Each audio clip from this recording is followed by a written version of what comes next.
أعوذ بالله من الشيطان الرجيم بسم الله الرحمن الرحيم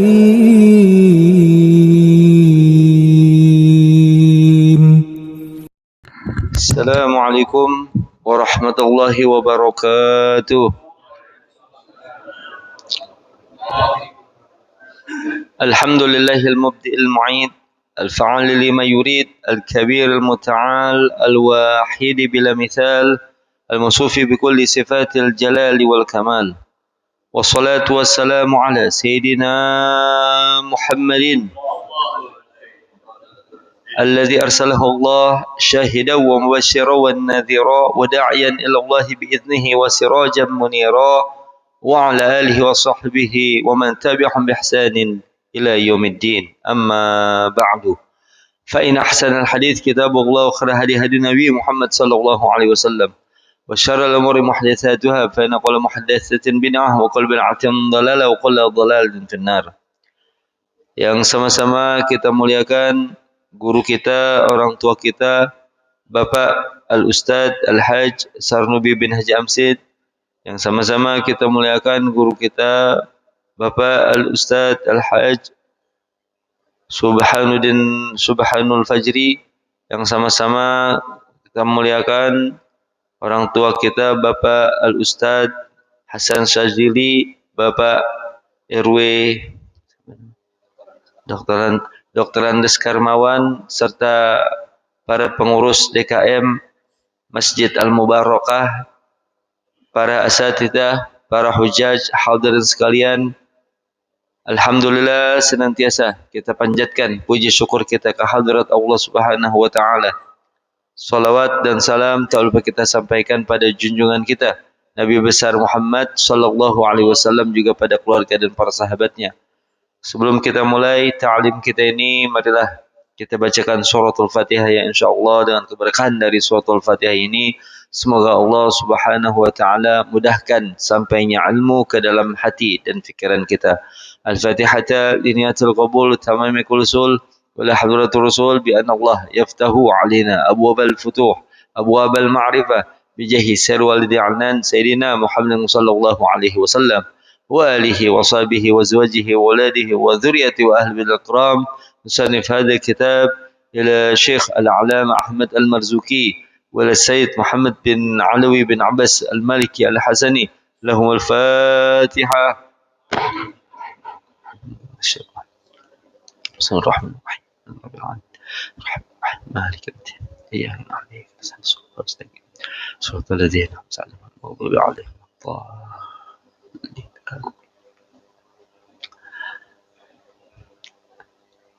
Kita sampai pada pembahasan yakni sam'iyat. Setelah kita bahas ilahiyat, sifat wajib, mustahil dan yang jaiz bagi Allah, nubuwat, sifat wajib, mustahil dan jaiz bagi para nabi dan rasul. Sekarang kita masuk pada pembahasan sam'iyat, ya, ilahiyat, nubuwat, sam'iyat. Sam'iyat artinya segala dalil dalam Al-Quran, hadis, di mana dalil tersebut menjadi suatu dalil yang mesti diterima sebagai landasan akidah, di mana tidak ada peran akal dalam masalah tersebut, karena berbicara tentang masalah keimanan. Adapun ilmu manusia ini terbatas dari apa yang diberikan Tuhan, sebagaimana Allah firmankan, "Wa ma utitum minal ilmi illa qalila." Dan ketika Al-Quran dan hadis itu menetapkan adanya objek-objek keimanan yang harus diyakini, diimani, maka peran akal ketika itu dikesampingkan, meskipun bukan tidak masuk akal, tapi yakni supra rasional, di luar jangkauan akal. Demikian hadirin, yang pertama kita bahas tentang sam'iyat di sini tentang al-yaumil akhir. Iman, percaya, yakin dengan adanya hari akhirat, hari akhir. Sebagaimana Syekh Al-Alamah Ahmad Al-Murzuki mengatakan dalam Aqidatul Awamnya, imanuna biyaumin akhirin wajab wa kulli ma kana bihi minal ajab. Berimannya kita kepada hari akhir, hari akhirat adalah wajib. Dan mengimani pula segala peristiwa yang luar biasa yang terjadi pada hari tersebut. Asyarh penjelasannya, yajibu ala kulli mukallaf an yusaddiqa bil yaumil akhir. Wajib atas setiap mukallaf, muslim, baligh, berakal, untuk membenarkan, mengiktikadkan, meyakini akan adanya hari akhir.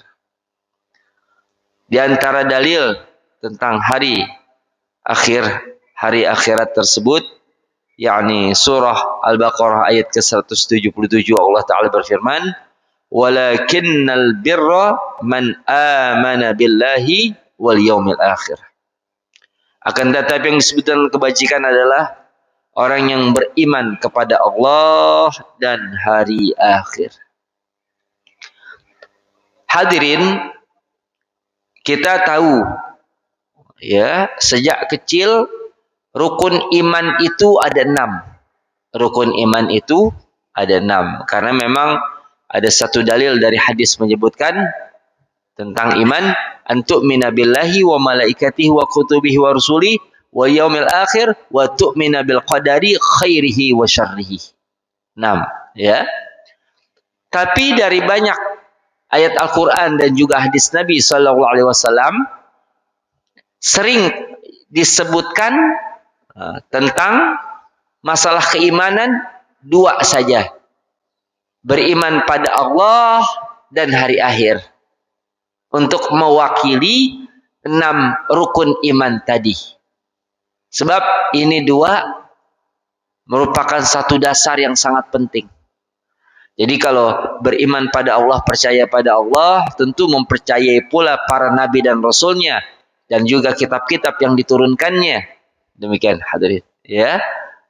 Nah, dan beriman pada Allah, beriman pada hari akhir, ini pondasi dasar. Banyak sekali dalil seperti dalam satu hadis, man kana yu'minu billahi wal yaumil akhir falyukrim jarahu. Wa man kana billahi wal yaumil akhir falyukrim dhaifahu. Dalam hadis yang lain, man kana yu'minu billahi wal yaumil akhir fala yakifanna mawaqifat tuham. Iman pada Allah, hari akhir.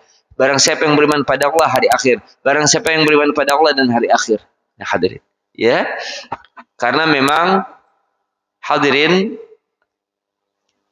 secara logika kita pun hari akhir itu bukanlah sesuatu yang mustahil diterima oleh akal.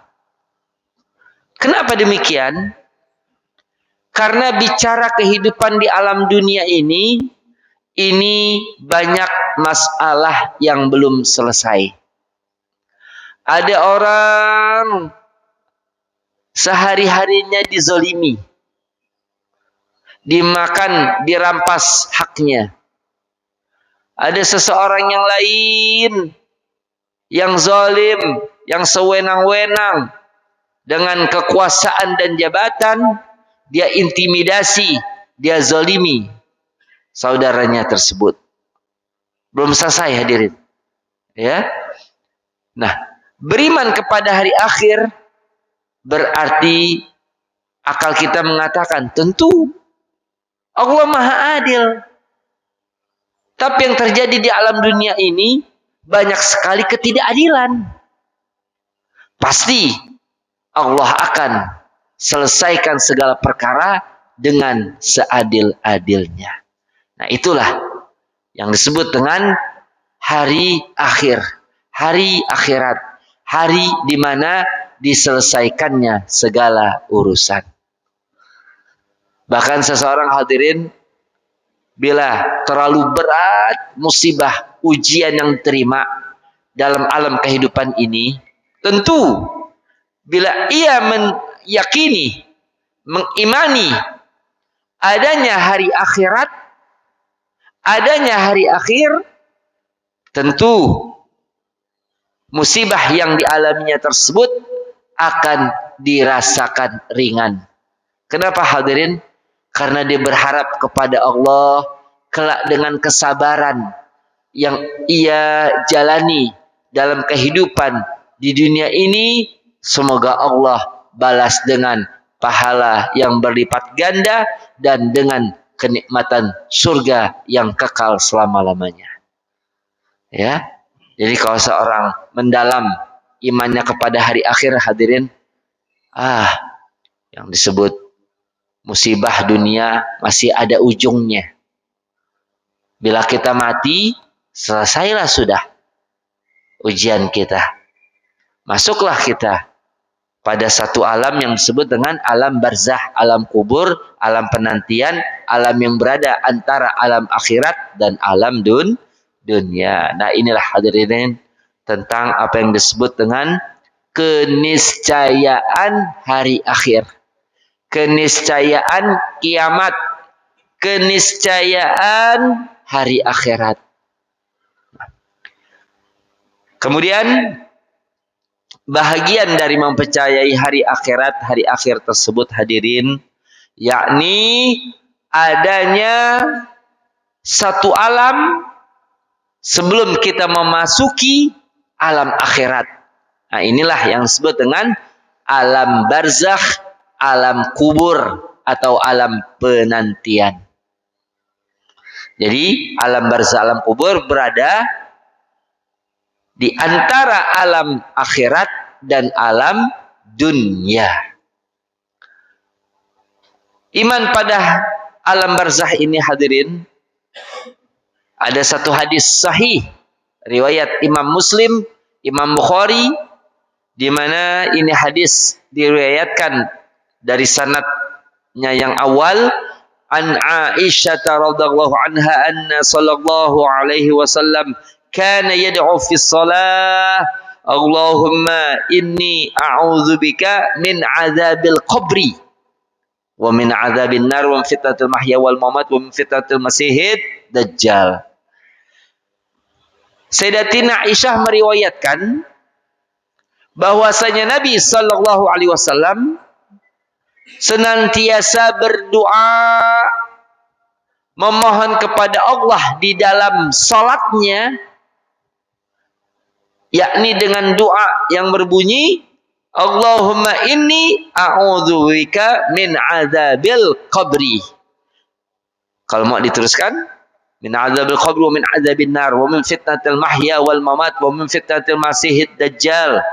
Tepatnya hadirin, doa ini dibaca sebelum atau sesaat hendak keluar dari salat, yakni salam yang pertama ke kanan. Nah, sebelum salam doanya Allahumma inni a'udzubika min adzabil qabri wa min adzabin nar. Ini disebut azab. Artinya di alam barzakh itu ada azab kubur. Sebaliknya, jika ada azab kubur, tentu ada nikmat kubur. Nah, itulah dalam banyak riwayat disebut raudhah min riyadil jannah atau hufrah min hufarin niran. Barzakh dapat menjadi salah satu taman surga atau salah satu jurang neraka. Ini hadirin, atau salah satu jurang neraka, ya. Berarti alam barzakh bukan alam kematian, tapi alam kehidupan. Bagaimana mungkin disebut mati? Karena siksaan tentu akan diberikan kepada siapa yang hidup untuk merasakan pedihnya siksaan tersebut. Nah, kalau sudah mati nggak bisa. Nah, hadirin, ya, merasakan apa yang disebut dengan azab tadi, ya. Jadi di sini yakni disebutkan kembali badan kita, jasad kita masuk lubang kubur. Nah, itulah tempat jasad kita. Ya, hancurlah jasad dimakan tanah.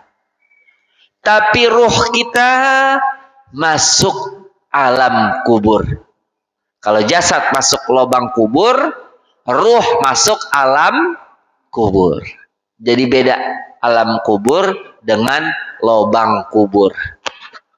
Sekali lagi, kalau ada orang mengatakan, Ustadz, enak ya kalau orang yang matinya tenggelam di lautan atau dimakan macan atau nyangkut di pohonan misalkan.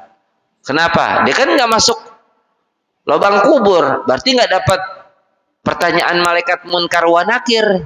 Tidak, ya. Siapapun yang mati, dia memasuki alam selanjutnya yang disebut alam barzah atau alam kubur. Ya, jangan letterlek. Dengan demikian memahami hadis, bila 7 langkah para pengantar kita pulang, jenazah kita pulang nih hadirin, maka malaikat munkar nakir datang untuk memberikan beberapa pertanyaan. Ini kan orang yang tenggelam nggak ada yang nganterin, Ustadz, kalau di lautan lepas mah. Nah, itu jasad, beda dengan ruh kita.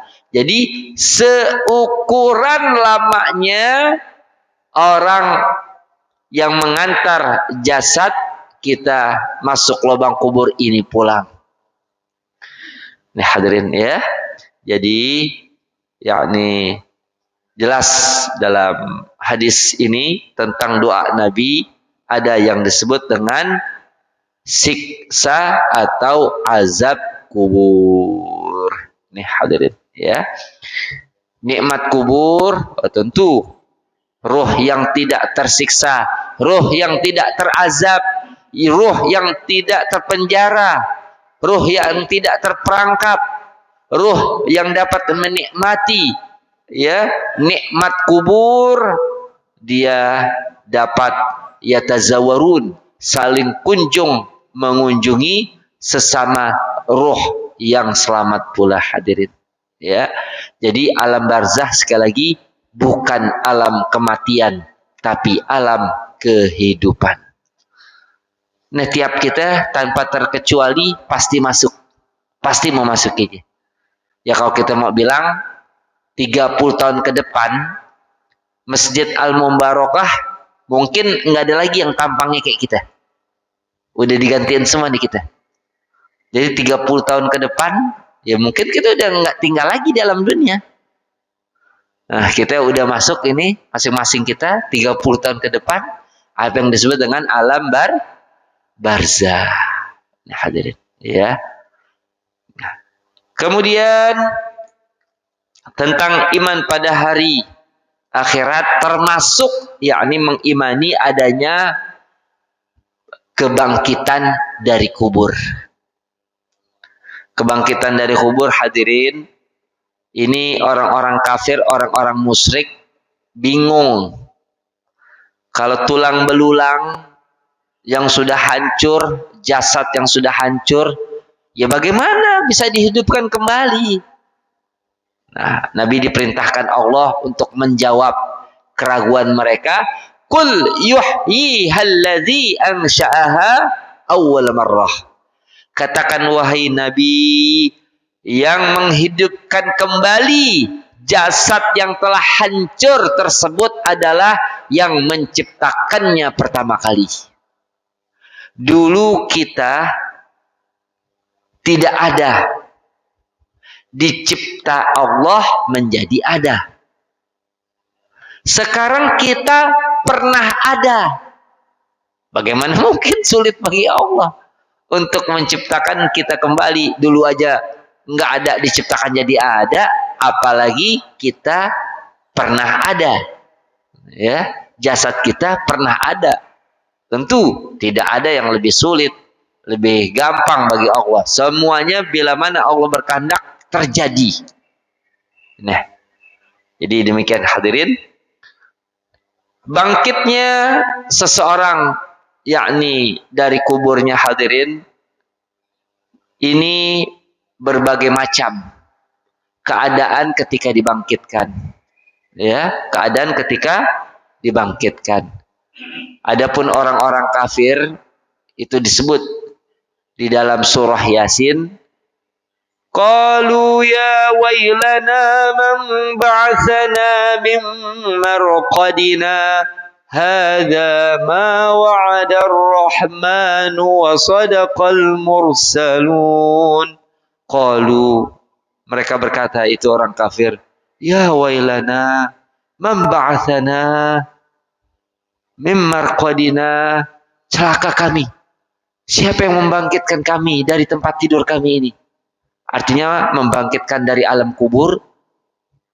Nah, bahagian dari tengah sampai akhir ini ucapan malaikat, hadza ma wa'ada ar-rahman wa sadaqal mursalun. Inilah apa yang dijanjikan oleh Ar-Rahman dan benarlah para utusan. Nah, hadirin, ya. Ketika itu mulai manusia digiring dari zaman Nabi Adam sampai akhir zaman ke satu tempat yang disebut dengan mahsyar. Ini mahsyar sudah sering saya sampaikan, tak terbayangkan besarnya seperti apa. Kenapa? Karena siapapun yang pernah hidup di alam dunia ini akan berkumpul di sana tanpa terkecuali. Tiada sehelai benang pun di tubuh kita, tanpa alas kaki pula. Ketakutan, kecemasan, kegelisahan, itulah yang ada dalam hati dan pikiran kita. Kita tidak tahu berapa lama kita mengalami pengumpulan di mahsyar. Bisa 1000 tahun atau lebih atau kurang. Karena hadirin, bila ketakutan hanya sekedar 1 jam saja, udah pusing kepala kita. Takut selama 1 jam. Cemas selama 1 jam. Nggak enak sekali itu. Kalau seharian dalam kecemasan, stres kita. Kalau 1000 tahun, inna lillahi wa inna ilaihi raji'un. Nah, hadirin, ya.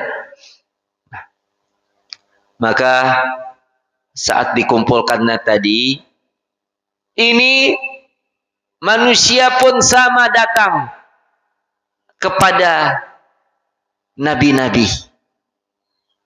Artinya meminta kepada para nabi untuk berdoa, munajat, memohon kepada Allah agar dipercepat proses mahsyar. Udah nggak sanggup hadirin, udah tidak sanggup. Ya, Al-Quran menggambarkan di mana Allah Ta'ala berfirman menjelaskan kengerian hari mahsyar tersebut. Yauma yafirrul mar'u min akhihi wa ummihi wa abihi wa sahibatihi wa banihi likulli imri'in minhum yawma idzin sya'nun yughnihi. Yauma yafirrul mar'u min akhihi, pada hari ketika seseorang lari dari saudaranya, lari dari ayah dan ibunya, lari dari istri dan anaknya, karena ada satu urusan masalah yang sangat mencemaskan, yang sangat dikhawatirkan, ditakuti ketika itu. Udah nggak mikirin siapa-siapa hadirin, masing-masing memikirkan diri sendiri. Selamatkah kita kelak? Selamatkah ini saya? Nih hadirin sekalian, ya. Maka ketika sama datang kepada Nabi Adam merasa tidak pantas untuk memohon kepada Allah. Nah, inilah yang disebut tawassul. Ya. Kenapa nggak langsung minta aja pada Allah? Kenapa mesti datang ke Nabi? Nah, kita datang ke Nabi supaya Nabi memohon pada Allah. Sebab ini nggak sembarangan, nggak main-main ini. Ya. Semua tertunduk. Semua merasa lemah. Semua mengakui akan ketidakberdayaannya. Semua meyakini Nabi dan Rasul adalah makhluk-makhluk Allah yang amat dicintai Allah. Tentu kalau makhluk yang dicintai Allah, bila mana memohon kepada Allah, tentu Allah akan mengijabah, akan memenuhi, akan mengabulkannya. Demikian hadirin. Ya. Jadi kalau kita datang yakni ke guru kita, ke kiai, ke ajengan, ya, ke kita datang, kiai tolong doakan. Nah, sebab kita tahu ibadah kita kurang, guru kita baca Qur'annya rajin, zikirnya masya Allah, lisan dan perbuatan sama, ya, nggak ada kebohongan. Belum pernah kita dapati guru kita berbohong.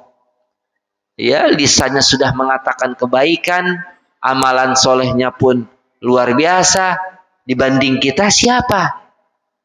Maka tak ada salahnya datang ke ulama, minta didoakan. Ketika berdoa, kita pun mengaminkan. Demikian hadirin.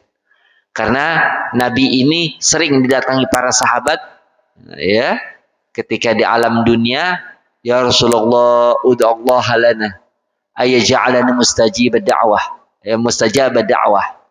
Mustajab da'wah ini dikatakan oleh yakni Sa'ad bin Abi Waqqas, ya Rasulullah, doakan saya semoga saya adalah termasuk orang yang dijadikan Allah bila saya berdoa dikabul oleh Allah doa saya. Ini hadirin, ya. Jadi mereka yang datang ke Nabi, Nabi tidak pernah menolak untuk mendoakan. Subhanallah. Didoakan sama Nabi.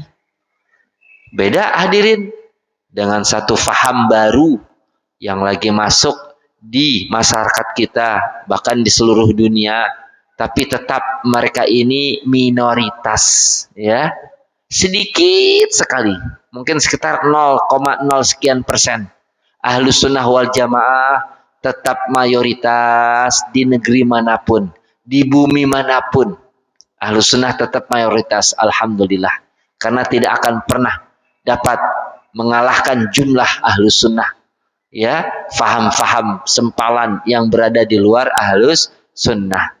Di mana faham ini hadirin yang lebih dikenal dengan sebutan Wahabi ini mengharamkan tawassul. Ya, mengharamkan tawassul. Orang yang bertawassul itu dianggap musyrik, menyekutukan Allah. Jadi jangan bertawassul. Nabi udah mati dibilang. Nabi udah mati. Kalau minta aja. Allah lebih dekat dari urat leher kita. Minta aja langsung. Nggak usah datang kepada manusia. Padahal kalau kita datang ke kiai, bukan minta sama kiai, mintanya sama Allah. Kita datang ke kiai, minta didoain. Bukan mintanya sama kiai, tapi minta didoain. Kiai mintanya sama siapa? Sama Allah. Ini yang disebut dengan tawassul. Gampang hadirin, kalau kita nggak hafal hadis misalkan, ya, ada satu doa yang diajarkan Nabi kepada Sayyidina Ali, Allahumma inni atawassalu binabiyyika Nabi Muhammad sallallahu alaihi wasallam, ya. Ya Allah, inni as'aluka binabiyyika, aku memohon padamu dengan berkat nabimu. Dengan berkat nabimu, yakni nabimu Muhammad. Ini Nabi mengajarkan doa tawasul kepada Sayyidina Ali. Jadi bagaimana mungkin tawasul itu diharamkan? Nah hadirin, ya. Jadi bagaimana mungkin tawasul itu diharamkan? Kalau kita nggak hafal dalilnya, gampang. Nanti kalau itu orang lagi sakit, hadirin, dia mau ke dokter, mau ke puskesmas, mau ke rumah sakit, cegah, halangi.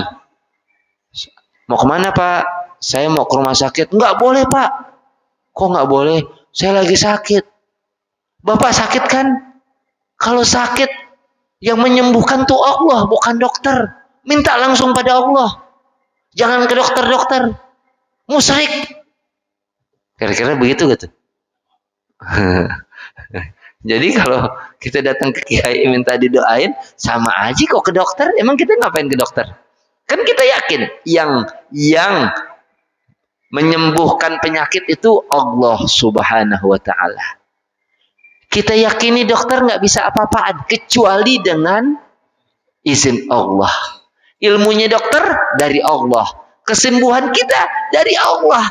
Kita ke dokter ikhtiar, usaha. Sebab Allah ciptakan kausalitas, sebab akibat. Sebab berobat, ya, akibatnya sembuh. Tapi yang menciptakan sebab Allah, yang menciptakan akibat Allah juga. Itu yang kita yakini. Jadi bukan kepada dokter kita bergantung, tapi hanya kepada Allah kita memohon. Inilah hadirin sekalian, ya. Jadi jelas perbedaan dalam hal ini, ya. Jadi yang disebut tawasul kan kita baca setiap kita memulai majelis. Ya Rabbi bil Mustafa balligh maqasidana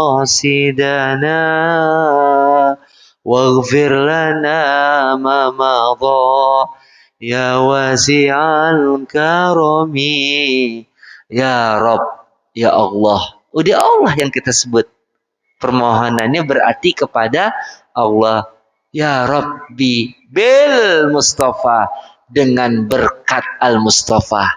Nabi hanya sebagai sebutan. Nabi bukan tempat untuk dimintai.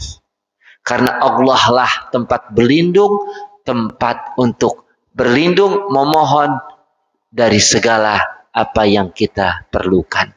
Ini hadirin. Nabi hanya sebagai sebutan. Nanti pun demikian, ketika di padang mahsyar, ini makhluk sudah takut, sedih, cemas, khawatir, luar biasa.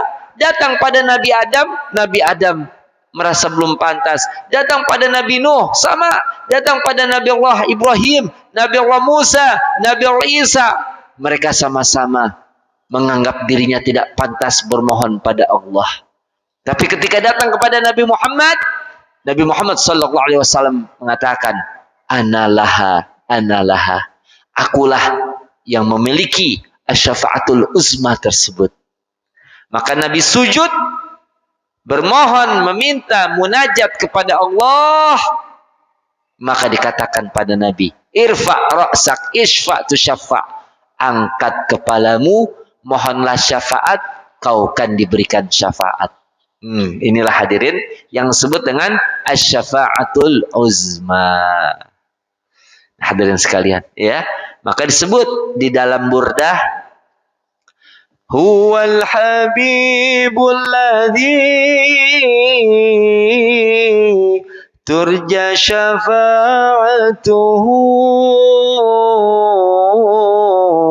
likulli hawlim minal ahwali muktahimi. Huwal habibul ladzi, dialah kekasih, turja syafa'atuhu, yang diharapkan syafaatnya, yang benar. Itu di hadis Sahih Bukhari kan disebut. Nabi memohon, meminta, bermunajat pada Allah. Maka dikatakan pada Nabi, Isfa' tu syafa'. Nabi, mohonlah syafaat. Kau akan diberi syafaat untuk mensyafaati umatmu. Nah, Maka disebut dalam Burdah Al-Busiri. Ini nggak tanggung-tanggung hadirin. Imam Al-Busiri pun dikafirkan juga sama Wahabi. Sebab gara-gara ini nih. Wal habibul ladzi turja syafa'atuhu. Lah, emang syafaat ada. Ya, bukan Nabi tempat kita meminta. Tapi hanya kepada Allah lah kita memohon.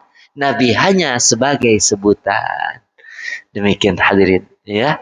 Jadi harus difahami betul ini masalah akidah. Nanti jika demikian, maka umat Islam Ahlus Sunnah wal Jamaah pun akan dikafir-kafirkan. Kalau nggak paham tentang tawasul, terperangkaplah kita dalam kerangka berpikir kaum-kaum sesat. Na'udzubillah min dzalik. Silakan kita buka tanya jawab. Baik, alhamdulillah. Masuk kita pada sesi tanya jawab. Apabila ada yang ingin ditanyakan, dipersilahkan. No. Sebutkan namanya, Pak.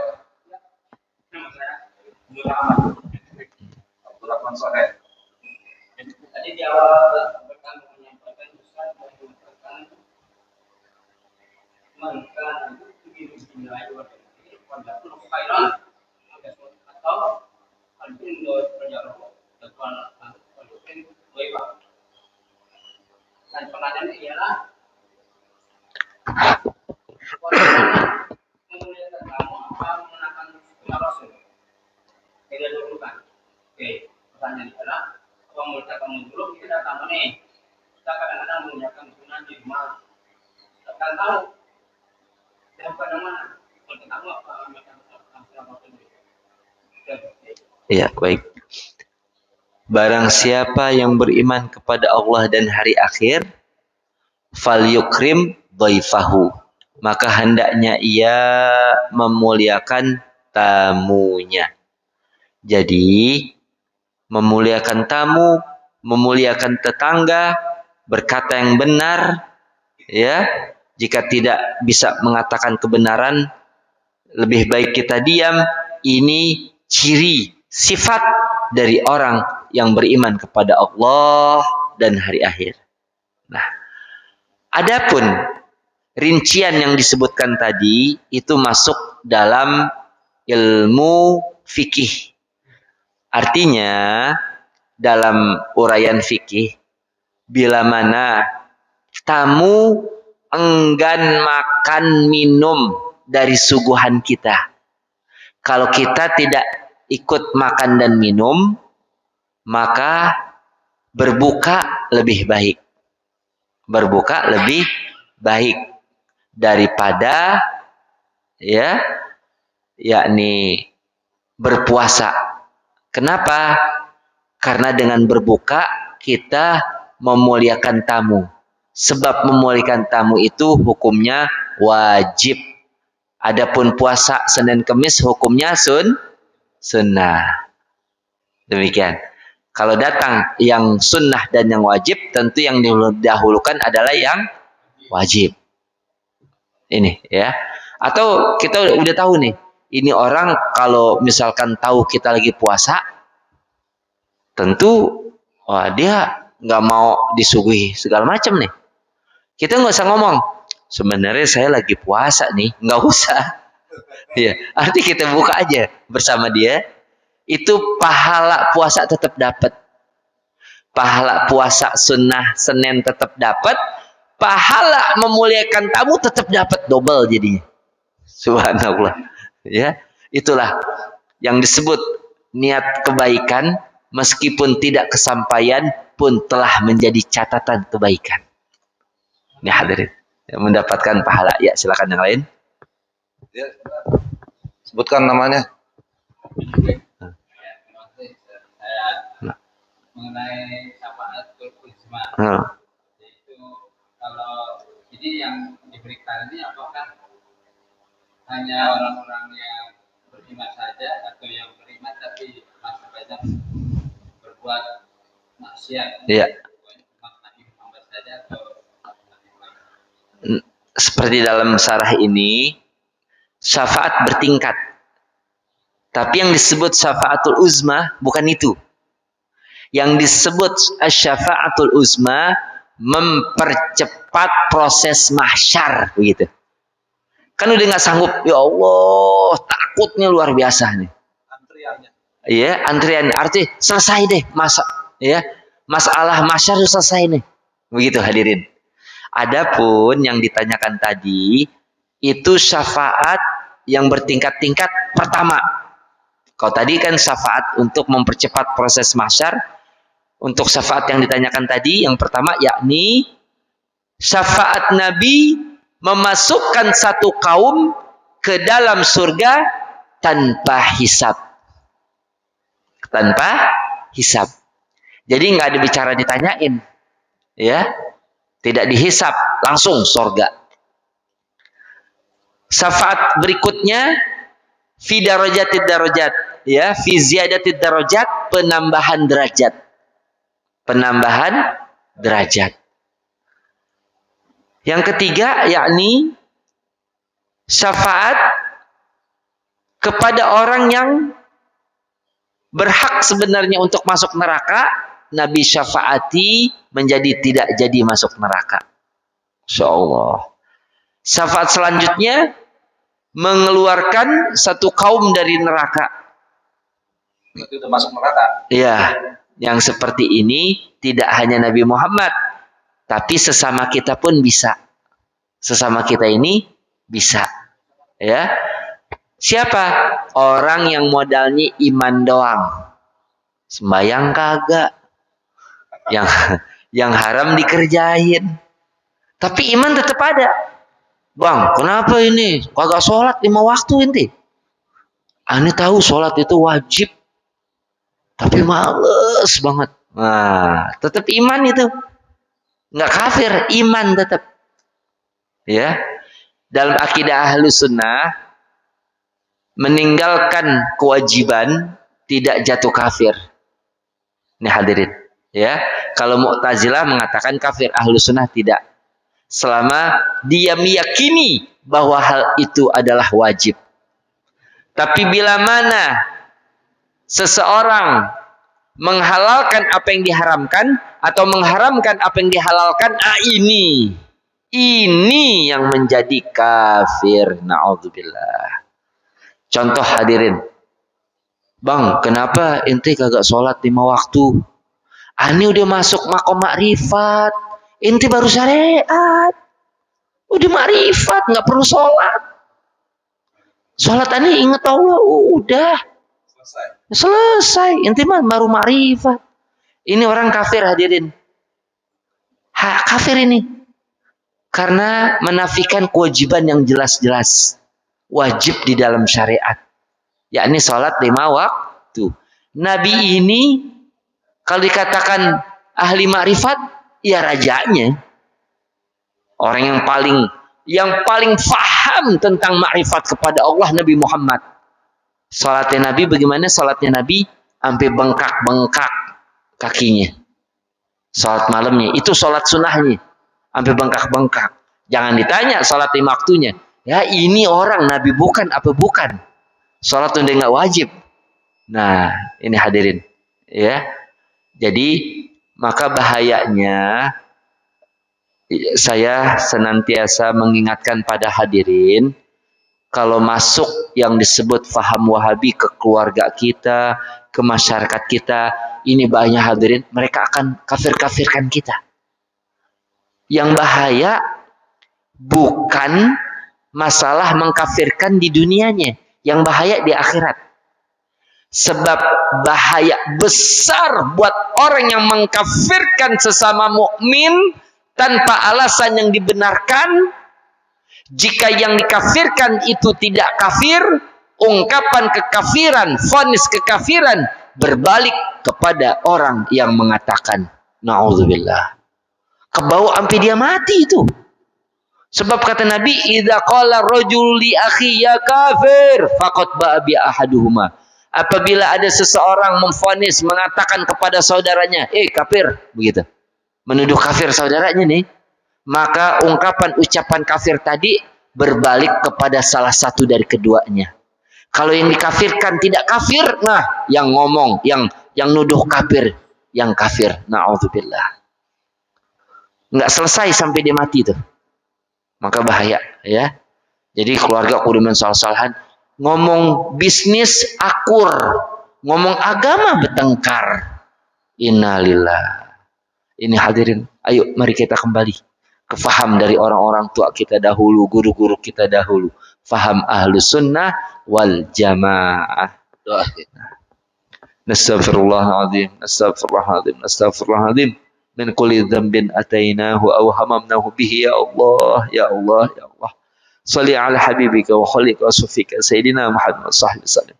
واقض حاجاتنا واقبل دعواتنا وعجل بالإجابة إنك على كل شيء قدير وبالإجابة جدير اللهم صل على سيدنا محمد صلاة تخرجنا من ظلمة الوهم وتكرمنا بنور الفهم وتوضح لنا ما أشكال حتى يفهم إنك أنت تعلم ولا نعلم إنك أنت علم الغيوب يا مقلب القلوب ثبت قلوبنا على دينك اللهم إنا نسألك سلامة في الدين وعافية في الجسد وزيادة في العلم وبركة في الرزق وتوبة قبل الموت ورحمة عند الموت ومغفرة بعد الموت اللهم هون علينا في سقرات الموت والنجاة من النار والعفو عند الحساب ربنا لا تزغ قلوبنا بعد إذ هديتنا وهب لنا من لدنك رحمة إنك أنت الوهاب ربنا آتنا في الدنيا حسنة وفي الآخرة حسنة وقنا عذاب النار وصلى الله على سيدنا محمد وعلى آله وسلم والحمد لله رب العالمين إن أريد إلا الإسلام واستطعت وتوفيق إلا بالله عليه توكلت إليه أنيب أهدانا وإليكم أجمعين والسلام عليكم ورحمة الله وبركاته.